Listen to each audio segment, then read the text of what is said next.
the most productive rental properties that you can own. These are the properties that produce the best returns. They're like trophy assets. And for real estate investors, they're the crown jewel of their portfolio. In this video, my hope in sharing this wisdom with you is that you will be inspired and educated to acquire these assets as well. Because after all, real estate, specifically rental property, is the greatest investment vehicle that has ever existed. I've already proven that in another video in the past, comparing that to every other major investment vehicle, and the right rental property beats them all. But also, you could make mistakes, and you probably know people that have had nightmares with their rental property. So how do you avoid those? Well, in a previous video on the 5 rules of rental property, I share with you how you avoid those. And the first rule is on the subject of productivity. My first rule of owning rental property is to own properties that have a productivity rate of 12% or more. What is the productivity rate? In my opinion, this is the best way to define productivity on a rental property. And it's the net operating income, or NOI. Net operating income is all of the gross income less or pulling out all of the expenses except for debt service, except for the mortgage payment. Everything but that. You have your NOI divided by how much you are in it. And that is defined by how much you paid for the property, whether you used a loan or you took it over subject to or you did owner financing, how much you paid for it, plus whatever else you put into the property before you got it fully leased out. So we have this in it number. And that is also going to, of course, include if there's some holding costs between the time you purchase and the time you get your tenants and you get everything dialed in. But this right here, this net operating income over how much you have in it, defines the productivity of a property, how well it throws off cash on a consistent basis. And yes, some people make the argument, well, Phil, what if it's a property that has a really strong appreciation rate, but it doesn't have as strong of a cash flow rate? Because you don't always get to have both. Well, I think you can have both, but let's just define right now why this is so important for productivity. It's because the goal is for you to own the asset long term. And if it's always appreciating, that's great, but the only way you benefit from that appreciation, besides seeing it on a piece of paper and being able to smile, is that you could potentially do a cash out refinance. But here's the problem. If your property is not productive, then what's going to happen is you can't do a cash out refinance, because when you do that, the debt service payments get so high that now you have no more cash flow. So you need this foundation of productivity no matter what. And that's why this is my first rule of owning rental property. But I get this series of complaints when I bring this up. They say, Phil, where am I going to find those? Or worse, they don't exist around my area, Phil. I see comments such as, was this video put together 10 years ago before where we are today? And as if 10 years ago we didn't have real estate competition. It's always so funny. People that have never been in real estate think that somehow the old days were better. Okay, it doesn't work that way. And so I get a lot of complaints about this because this is a high bar. Yes, it is. And so before I dive into which properties are able to pull this or even more, I need to make sure your mindset is right. And I know that's kind of a divergent, but it's got to be done, because otherwise when I explain how this can be done, you're going to be saying in your mind, yeah, but. Oh, yeah, but. Yep. No yeah buts here. Let me get your mind right now, and then we'll dive into exactly what properties pull this kind of productivity. A productive mindset starts with being open-minded.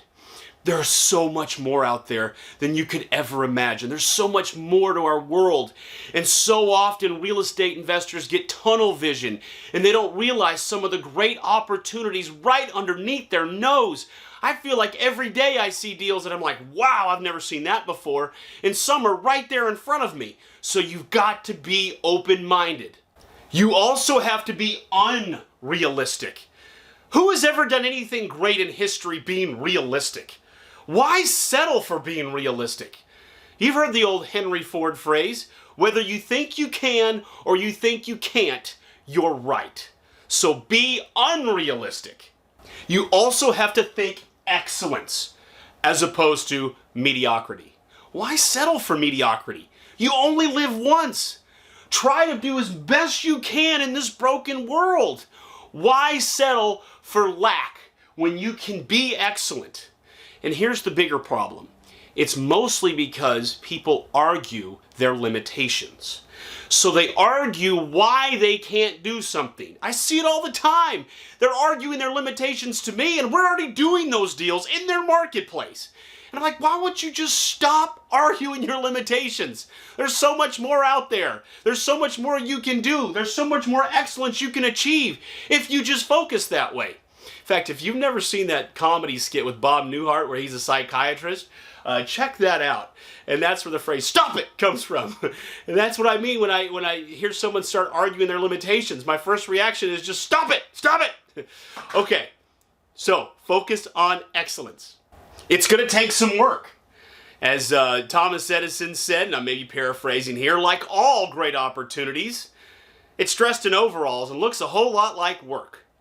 So unfortunately, a few of you are going to probably cut the video off here because, oh shoot, work, I don't want to do that. But yes, it's going to take some work to develop some trophy assets in your portfolio. But it's going to be worth every moment of it. Owning highly productive rental properties means that you're a collector and have a collector's mindset. Have you ever met a collector that's really proud of their common stuff? I mean, my kids, they collect this stuff, and I never hear them cheering over commons. But if they open up that wrapper and there's a rare in there, oh, do they get excited. So yes, this is about collecting rare and beautiful assets. It's not about collecting thousands and thousands of commons that everybody else can. Be a collector. Be proud of those trophy assets that you collect. And lastly, on mindset, creativity is king. Creativity is fostered with the other five. You're open-minded, you're unrealistic, you're striving for excellence, you understand it's going to take some work, and you're excited about the rare. When you have this, you can be creative. Now, I'm not saying you have to create some brilliant new product that gets launched on Shark Tank. No, I'm saying you can take a little bit of creativity and look at a property maybe just slightly different than someone else and find that way to create that higher level of productivity. Oftentimes when people have told me, wow, that's a good idea, Phil. Wow, I should have thought of that. I'm like, well, it was kind of obvious. It was just kind of staring at me in the face.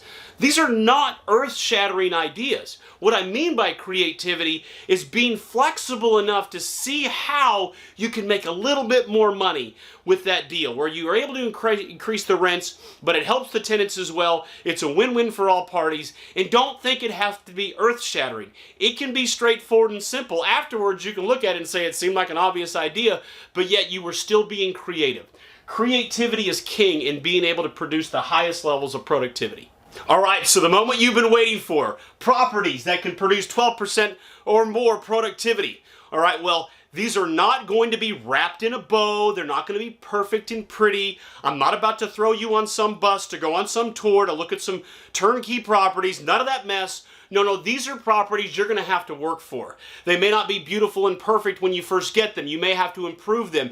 You may have to shape them. You may have to mold them into the final product. So these are ideas. This is like a buffet. You choose. I'm going to share several ideas that work. You may have some others, and I do hope that some of you will post in the comments your examples of successes. You don't have to give the addresses, but just to inspire people, show them that, of course, this is real. And so we're going to dive in with the attitude that even if you start somewhere, it's not where you start, it's where you finish with these deals. But these are the ones that have the raw ingredients to produce the great results. The first set of properties that produce 12% plus productivity are what I call alternative use. Meaning it's using that property in a unique way that may not be the standard traditional highest and best that has typically been used for that property. As y'all may know from this channel, my favorite is short-term rentals. I literally have a series of videos or a playlist on how to own vacation rentals wisely. I love this. I've made so much money with these. They're still an absolutely amazing angle. The biggest challenge right now is finding deals at the right price because COVID shot property values up in certain markets by double or triple in the areas where we do a lot of vacation rental investing. But our people are still doing deals. I was looking at one on Friday, so they're still absolutely there. You just have to get them off market. Absolutely love this. I have another video from years ago on how to turn a house into a cash flowing machine. 13. And in there I talk about student housing. I did this at some time ago where I would turn houses into a bunch of college kids in each room rentals, and that was very productive as well. I'm not as in tune with this right now. I don't know where this world stands as far as kids going to college. Maybe it's just as much in demand as before. You may know more about that than I do. But it's alternative use, right? Because you're renting by the room. And even if I don't call it student housing, if it's boarding rooms, it's the idea that you go from renting the house or it could be multifamily or whatever the property is, from renting it from just one tenant to basically several tenants. And another example I give here is a halfway house. I know very little about this, so I may be stepping out of turn by even mentioning this, but you know, we have a huge problem with drug addiction and mental health in America, and this too might be a way where you can turn a property into a whole bunch of individual tenants paying you more than if it was just one tenant. So this is the idea of alternative use. What's the big problem with alternative use? It has to do with zoning or land use laws. You've got to be very careful here, but I love that part of it. I love the idea of being able to thread the needle because I'm a collector. I like looking for the rare. And I like looking for those pockets or those opportunities where it's legal to do it here, but everybody else it's illegal because I knew the zoning laws and I read through and I found a couple of loopholes. I've done that several times. I think it's a blast. But you do have to understand the zoning because the problem with alternative use is that there are governments out there that don't like them. And I'm sure there's some neighbors that may not like your halfway house or student house next door.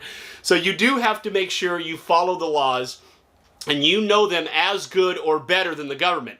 To be clear, the government doesn't always know their own laws. I have proven them wrong over and over and over again. In fact, this past week I did 3 times to a particular inspector. So they don't know their laws. So you need to know them well enough that if you embark on this, that you can defend yourself, and if you defend yourself wisely, they will back down. The government will eventually say, okay, you're right, I'm sorry, and they'll move on to greener pastures. But don't assume that by calling them that they know their own laws. So yes, this does take a little bit of investigation.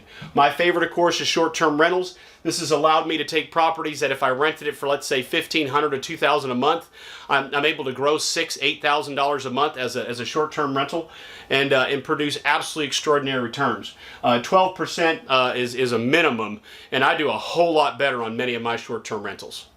I'll touch on this one briefly. There are areas where single-family home rentals can produce these kind of results. They are outliers. They exist. There are certain pockets. You can go look it up on Zillow and search it, where you can buy a property for $20,000, a 3-bedroom, 2-bath house. Truly, even in today's market. And it could rent for $600, $700, $800 a month. So these are real. Now, I've never lived in those kind of areas. It's Tennessee. It's Florida for the last 12 years, and my assets are in Tennessee and in Florida. So I don't personally have this, but I know they're real because some of my apprentices have these. So it does exist. And then for some, what they do is in those kind of areas, they turn some of those or the entire portfolio into Section 8. Section 8 is where the government's paying the bill. And again, this is a controversial subject on Section 8, but if you have the right system in place, I know investors that do Section 8, they do very, very well. So it can work. But again, I'm kind of partial. I like to be near my properties, or in the case of my properties in Tennessee that are short-term vacation rentals, I have a very good system in place. I travel up there. I have family there. So I have a way in which to manage my assets somewhat long distance. So for those of you that might be in California saying, well, where can I buy a single-family outlier? Okay, but you may not want to do that because it might be too far of a distance. And to really create the system and be able to be on the ground there from time to time, it might be pretty tricky. So single-family outliers do exist, but let's move on because there's a lot greener pastures. A treasure trove of opportunity is waiting for you in multifamily. Multifamily is going to be 2, 3, 4, and on above. We'll talk about on above as commercial, 5+ in just a moment. But multifamily, this is where you can produce a lot of income. Why? That's the name. They also call these income-producing properties. But you might be saying, Phil, yeah, but if I go look for a duplex or a triplex or a quad that's for sale on the market, oh my goodness, they're selling for so high. Okay, they probably are. What I'm talking about is off-market, or better yet, you creating additional units. There are parts of this country right now that they've had to change the zoning because they can't build properties fast enough. Population's growing too fast. And so what they're asking is they're saying, look, you can turn your single family into a duplex. you can make that basement legally its own separate unit. And so I have some apprentices doing that right now. They're doing great. So you can create these multi-family properties. You turn a 2-unit into a 3-unit, a 3 into a 4-unit. And 4s are marvelous because you can still get your residential 30-year fixed rate financing while at the same time you have 4 units to spread across your risk. Multifamily is not just about creating additional units. It's about creating more income for each unit. For example, adding laundry facilities in each one of the units. A lot of these larger hedge funds, private equity firms that are buying, let's say, 100, 200, 300 unit buildings, a lot of times what they're looking for are value add opportunities whereby they'll go in and replace the laminate countertops with granite. They'll replace the, let's say, the older appliances with stainless steel appliances. They'll put in the washer and dryer inside the units, and then they can, let's say, charge $150 or $200 more per month. And so right there they have their calculation of how much they invest versus how much their increase in rent is. You could do the same thing on a smaller level, on the duplexes, on the triplexes, on the quads. You can make small adjustments to improve the rental rate. Another thing you have to look at is so often the people that have owned rental property for a long time have not kept up with the times. Rental rates have exploded. I mean, there are markets where rental rates in the last year have gone up by 30 or 40%. So by simply bringing it up to market value, you can play a key role, even if you have to, let's say, pay the tenant to leave. So multifamily, it encompasses a lot here, but it's the idea that you're going to make it into a 12% plus productivity deal. It may not start out that way, but you see opportunity where others don't. You see those little changes you can make, whether it be updating the kitchen, whether it be adding the laundry facilities, or it's so big as being able to add the number of units. Now, of course, you have to check the zoning. But if you're able to do those kinds of things, you could turn a mediocre income producing property into an extraordinary income producing property. Maybe there's other things you can lease on the property. Maybe it's near a lake, it's near an ocean, and you can rent the garage for someone to store their boat. And I mean, I don't want to go too far down the anti-land use and zoning laws side of things, right? You have to be careful in case a neighbor complains. But you've got to look at all the different ways on these properties that you review, how you can make those more income producing. A lot of times, if you're wondering how our apprentices do it, they're marketing for motivated sellers. They're looking for off-market deals. And then ever so often, something comes across that's just tailor-made to fit this mold. And that's how they do it. Others are specifically looking for this stuff. Let's say, for example, they find a particular niche they want to drill down on, and let's say they then go through the public records and they develop a list of 1,000 or 3,000 of the properties, and they're direct mailing those properties, or they're using the other tools, straight to voicemail, straight to text or email with a skip tracing tool, and they're trying to reach out to those specific properties to find one of those property owners that wants to sell, because they see an opportunity that the others don't. They understand the laws. They understand how they can maybe turn a single family into a duplex, or better yet, maybe the zoning allows for up to 4 units and there's only 3, but you could maybe put a wall here and add some plumbing there, and voila, you've got a 4-unit. So these right here can either just come along as a result of your heavy-duty marketing of motivated sellers, or it can be purposeful because that's what you're looking for. But if you park here, you're going to do well, because there is a ton of demand for housing, especially affordable housing. And if you look at what some of the bigger hedge funds are doing, they are buying huge quantities of single-family homes. Now, they're paying a little bit too much for what we would do as individual investors, but they also see the writing on the wall that this is going to be a renting population. There's going to be a lot of people that are never going to be able to own. And so multifamily is rock solid, and this is something that you could find a tremendous amount of opportunities to hit this kind of productivity level. Another honey hole is commercial real estate, specifically apartments and mobile home parks. Now, they have to be smaller than where all of the bigger institutional buyers are picking up deals. So apartments are going to be less than 50 units or even less than that. Mobile home parks are going to be in that range too. Commercial is not something that I talk about on my channel. The one I recommend you go to for advice on commercial real estate is Commercial Property Advisors, Peter Harris, my good friend. Check him out. And he is the guy, and his team are the people to work with to learn about this. Now, you do have to have more money to be in commercial, in my opinion. Commercial real estate requires quite a bit more money because they typically require 25 or more, depending on the type of asset, as far as a down payment. And if we're talking about an apartment of 10 units and each unit selling for $70,000, I mean, that's $700,000. And so when you have to put down 25 or more percent, and then in some cases you've got to be able to prove other assets to get that loan, it's a different world, right? I've had many of my apprentices make a lot of money with me in residential real estate. They made $500,000, $1 million, a couple $1 million. And then what they do is they then upgrade and they start doing commercial deals afterwards, okay? So it's very common to start in residential, and you might pick up some of these trophy assets here, and then you own them for quite a while, and you might sell them and do a 1031 exchange and go into a bigger commercial property. Now, some of you might say, yeah, but Phil, commercial, I mean, that's really hard to find these kind of numbers. I mean, if you look at productivity like a cap rate, well then, there's almost never 12 caps, and if there are, they're in some awful area and it's high risk. Wait a minute, I'm not talking about on market. I'm not talking about stuff that's on LoopNet, that has a broker involved. I'm talking about off-market deals. That's also what Peter Harris is preaching. Off-market deals, and then you have to make some adjustments, do some value add to really improve the performance so that you're able to get to these kind of numbers, but they're every bit doing these kind of numbers. I've talked to them about it. Absolutely. So there you have it. The most productive rental properties. Now, there may be some missing from that list, and I'd love for you to post those down below, and as well as any experiences you've had producing these kind of results from these in this category. Inspire others. It's exciting. And of course, if you have questions or comments for me, feel free to put those down below. I'll carve out time out of my schedule to answer those. Well, I'm Phil Pustiovsky with freedommentor.com if you've never met me before. And you know what? If you haven't read my book, How to Be a Real Estate Investor, I give it away for free. Get your copy right there. Also, if you'd like to work with me and my team, if you'd like to become a first-class market-leading real estate investor, consider my apprentice program, where my team and I, we will guide, we will train you, we will work with you hand in hand. And also, if you haven't seen my other video on rental properties, the 5 rules of rental properties, check that out as well. All right, well, thanks so much for watching, and I'll see you on the next video.